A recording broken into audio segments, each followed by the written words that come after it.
집배원 덮친 감염 공포. 뭐 감염이라고 하니까 역시나 코로나19와 관련된 일인 것 같은데 집배원들에게 어떤 공포가 지금 덮친 거죠? 네, 질병관리본부에서 이제 법무부에 지금 그 자가 격리를 하고 있는 14,500명에 대해서 이제 출금 금지 요청을 했다고 해요. 예, 예. 그래서 이제 그와 관련해 가지고 이제 법무부에서는 이것을 통보를 하는 데 있어 가지고 네네. 이 등기 우편으로 발송을 했다는 거죠. 네. 근데 등기 우편을 하게 되면 잘 아시겠습니다만은 집배원이 직접 사람을 만나서 맞아요. 그 PDA를 보여주고 거기서 사인을 하고 네네. 하는 그런 상황인데 문제는 뭐냐면 그냥 자가 격리한 사람들도 있지만 그 중에서는 일부 확진자들도 있었다는 거예요. 아, 그렇군요. 그게 굉장히 치명적인데요. 이제 네. 문제는 이 사람들이, 즉 다시 말해서 이 집배원 이분들이 본인들이 그러한 그 업무를 하는 것에 대해서 이전에 정보 공유가 안 된 상태에서 그렇게 됐다. 이것이 이제 굉장히 커다란 문제점으로 대두가 되고 있는 그런 상황입니다. 네. 그러니까 말씀하신 대로 그 자가격리자 중에 확진자가 있을 수도 있는 건데, 그러니까 집배원들이 감염 위험에 노출될 거다 이걸 생각하지 못했다는 게 저는 좀 이해가 안 되기도 하거든요.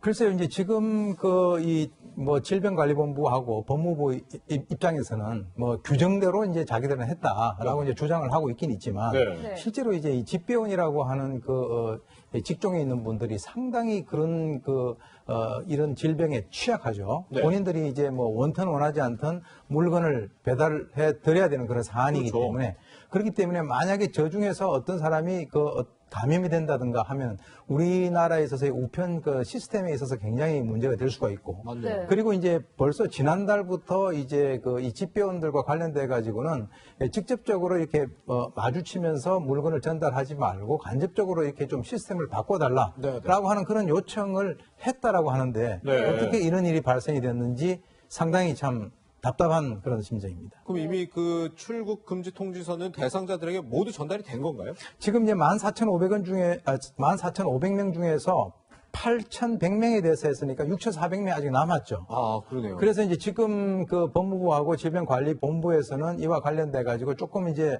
그 시스템을 바꾸기로 했습니다. 네네.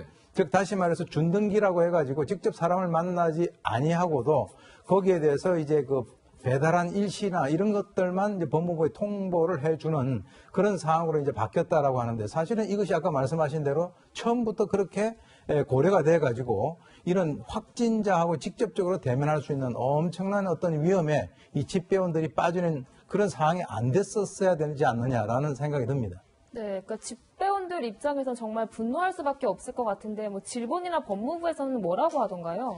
지금 이제 법무부에서는 법무부 나름대로 질본이 요청을 했기 때문에 그 출국 금지 명단에 대해서는 질병관리본부가 정하는 것이다. 네. 그래서 확진자에게도 우리가 등기를 보냈는지는 확인을 할 수가 없다라고 얘기를 하고 있고요. 네네. 그리고 이제 질병관리본부에서는 사실 구체적인 통보 방식은 법무부 소관이다. 네. 그래서 이제 양쪽 기관이 서로의 어떤 책임을 떠넘기는 그런 어떤 느낌을 지울 수가 없습니다. 그런데 법무부가 사실 새 법무장관 들어온 뒤로 수사에 있어서 굉장히 인권 중시했던 것 같은데 이런 점에서는 사실 인권에 대해서 너무 뭐라고 해야 될까요? 너무 안일하게 생각한 거 아닌가 싶은데요. 네, 법무부에 상당히 안일한 어떤 행정 대처라고 하지 않을 수가 없는데요. 예. 왜 그러냐면은 지금 사실 우리나라 같은 경우는 워낙 지금 입국 금지 국가가 늘어나가지고 그렇죠. 지금 나갈 나라도 별로 없는 상황 아니겠습니까? 맞습니다. 예. 거기에다가 이제 중국인 국내 입국 금지는 하지 않지만 이 내국인의 출국 금지는 이런 식으로 신속하게 하느냐라고 하는 그런 비판의 시각도 존재를 하고 있습니다. 그렇군요. 네, 우체국 배달망이 타격을 입을 수도 있는 일이었습니다. 세심한 주의 필요할 것 같습니다.